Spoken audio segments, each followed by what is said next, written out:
everybody and welcome back. My name is Kari and today I am doing the Christmas song book tag.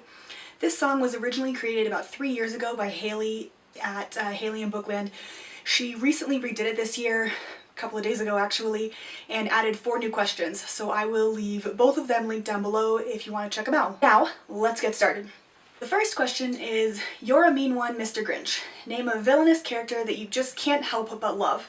For this one I went with the Medusa in Binti by Nnedi Okorafor, and the reason I did this was because they're just so cute in their description. They're not cute, they're rather vicious, but they also are willing to learn and change, and I really enjoyed that. The next one is "All I Want for Christmas Is You. Name a book that you would love to see under the Christmas tree this year." For this one I went with Forgotten Book by Mechthild Glaser.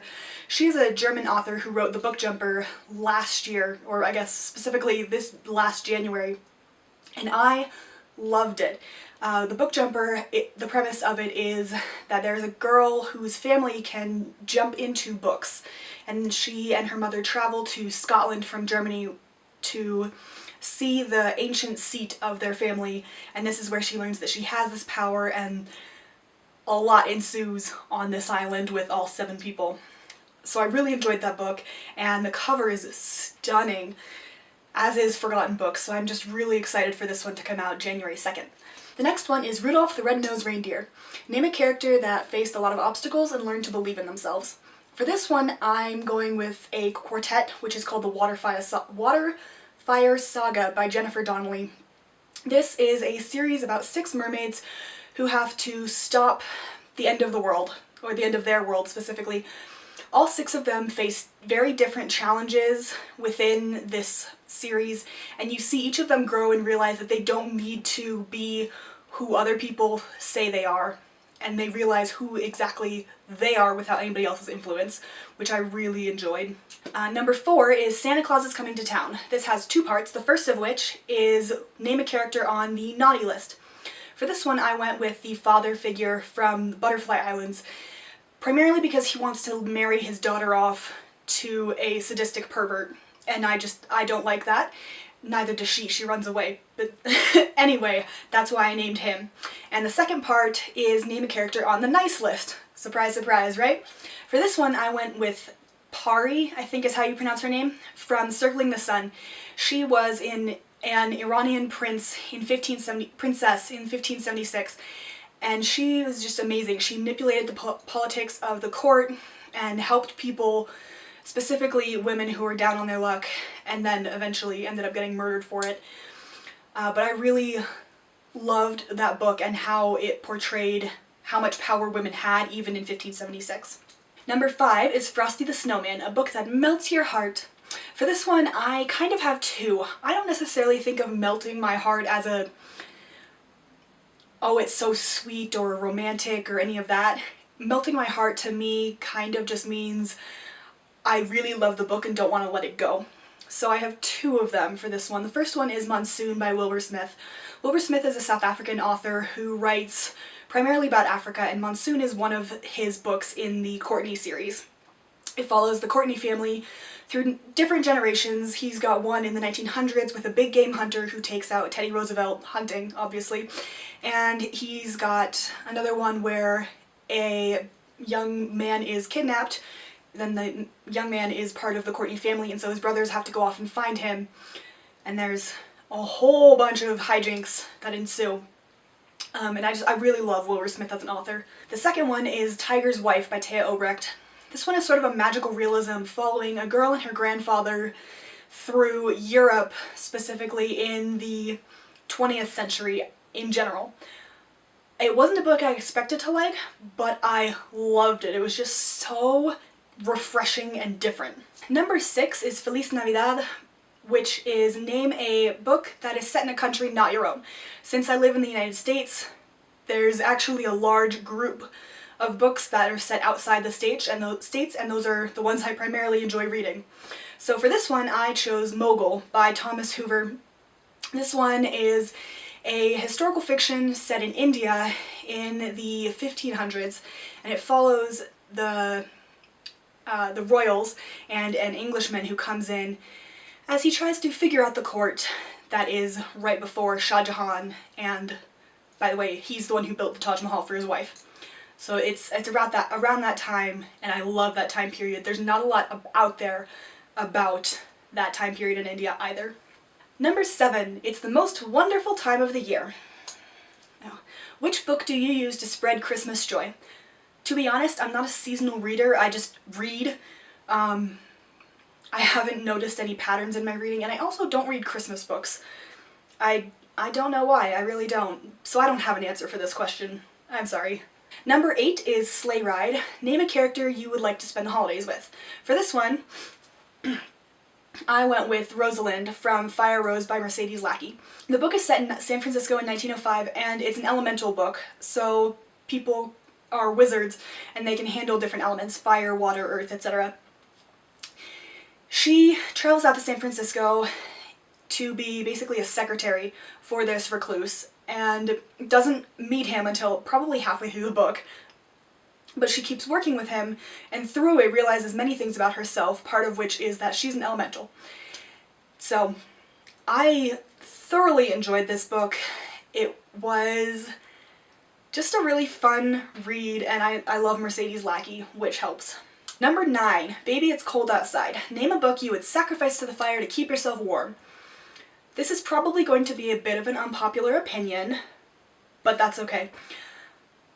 I would sacrifice Falling Kingdoms by Morgan Rhodes.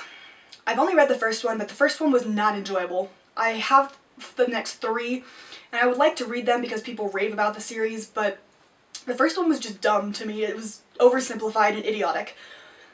So yeah, without even really pausing, I would burn that one.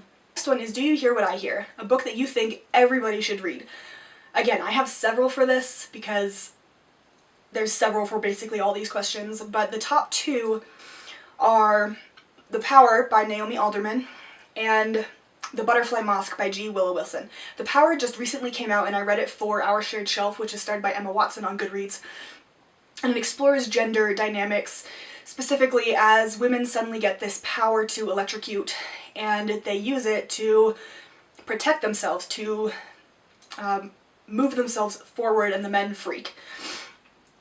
The Butterfly Mosque is about an American woman who goes to Egypt and converts to Islam, and then her life and her realizations about what that means as an American because of all the cultural clashes. I loved both of these books. Absolutely love them, and I highly recommend reading them for so many reasons that would be an entire video in and of itself, so I won't go there. Number 11 is Where Are You Christmas? And this is the start of the new questions. Name a book that you want immediately but is not out yet. There are several. I've already got a whole bunch pre-ordered for next year. One of them is The Forgotten Book by Mechtel Glazer, which I talked about a little bit earlier. I also want the next Apollo book by Rick Riordan, Iron Gold by Pierce Brown, and just a whole slew of books, Everless, etc. So any of those I would like right now, but I can't because they don't come out until next year. Number 12 is Last Christmas, a book you started out loving, but then ended up not loving quite so much. Again, I have 2 for this. The first one is A Taste of Blood and Wine by Frida Warrington. It sounded like a really good book when I first started it, and then I realized it was about vampires, but it's just a very, very strange take on vampires. I can't explain it. I really can't. But by the end of it, I was not thrilled. The other one is Warrior Woman by James Alexander Thom. This one follows a Native American woman in the Ohio River Valley area about the time of the American Revolution, a little bit before. And she is this very powerful woman in her community, but she's trying to help the Native Americans become peaceful neighbors with the Americans who are, well, with the Americans and the British, and with that whole complex relationship. I think I probably would have enjoyed it more if it hadn't been so political. I usually love politics in my books, but this was just so beyond what I needed that it made it drag on. And since the book was about 600 pages anyway, it felt like double that. Number 13 is Blue Christmas, a book that made you cry. I have cried at 2 books in my life. The first one is Brightly Burning by Mercedes Lackey, and the other one was Something by Karen Kingsbury when I was in 8th grade. I don't read her anymore because it's a cut and dry book. So we'll focus on Brightly Burning. Brightly Burning follows a young man who has this extraordinary ability that they haven't seen in centuries, and they need it to help defeat their enemy. Enough said, the ending killed me. Last question is number 14, Marshmallow World. Name a fluffy book. For this one, again, fluffy kind of connotates a romance or contemporary. I read romance, but not necessarily the fluffy kind because they tend to be historical fiction, and by tend to be, I mean they all are. And I don't really read a lot of contemporaries because I don't enjoy them. So instead, I went with a middle grade novel, a trilogy actually, called the Castle Glower series. The first one is Tuesdays at the Castle by Jessica Day George. This is just a fun trilogy. There's this castle that is alive, in a manner of speaking, and the royal family that lives in the castle, the king and queen go missing at the beginning of the book within the first 5 pages or something. And so the kids, there are 3 of them, have to figure out how to keep the kingdom from falling apart while their parents are missing, which includes keeping this really creepy guy from another kingdom from taking over. And the youngest one can talk to the castle in a sense. And so she helps divert the creep's attention away from taking the throne. And then through the course of the trilogy, you see where the castle came from and why it's alive, and you see her develop her relationships with her parents and her brothers and sisters, etc.